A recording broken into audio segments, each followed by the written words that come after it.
Okay, so what is that posture? How do we attain? How do we get in this balanced position of power? How do we create leverage in our bodies, okay?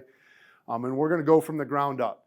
And a lot of this stuff, I spent some time, had the blessed day a couple days to spend with LaCharles Bentley and OLP. He came in, he's a St. Ignatius guy, came into Cleveland and did a clinic and really sparked a lot of thought for me. So you'll see a lot of LaCharles Bentley, some Howard Mudd in here, a lot of different influences, the Cool Clinic for years and years and years.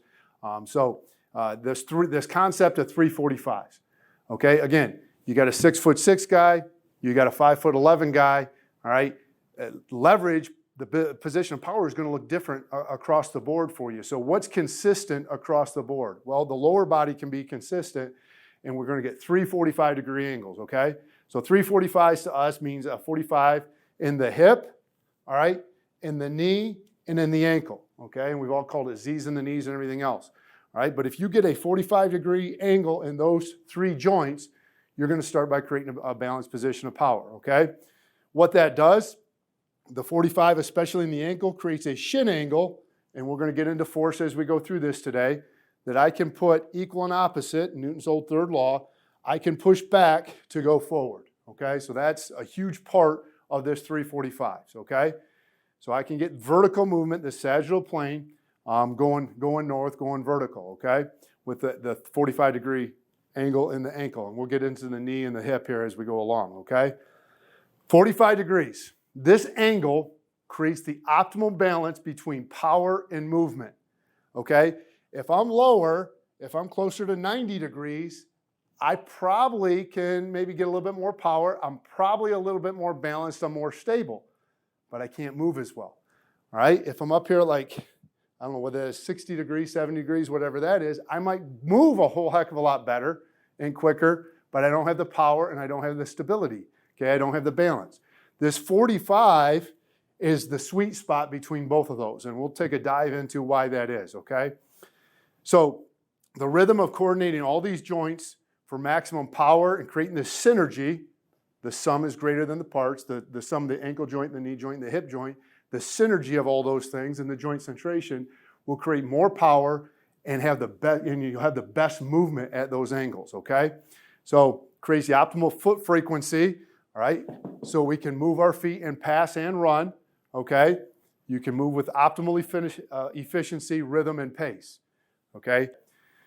So what about pad level, all right? Because I already know, and I can't read your faces right here, okay? We're video, we're not in a conference room or anything else. But I already know, well, what about pad level? And get this question all the time, well, coach, you guys are all playing high, okay? We're not pad under pad. We don't have low pads, all those kind of things, okay? Okay, here's the thought about pad level, okay? Again, the 45 at the hip creates the balanced position of power. Just talked about that, okay? Here's the important part. The center of gravity is in a position to move the defender vertically, laterally, horizontally, all those while sustaining the block, all right? Staying connected. That defender is not just going to stay there on the same track like a sled or like that semi-truck that Lane was pushing, okay? He's got block separation technique. He can push, pull, he can sling, tear, whatever you want to call those things, arm over. They've got all those ways to get off the block, okay? So if I come out and my center of gravity is extended because my pads are down, all right, he can push, pull, and I'll be on my face. We don't get that 8-9 yards of movement that we just saw Garrett get or Q got, okay? So that's the one, okay? When I'm in this balanced position of power, my center of gravity is centered, okay?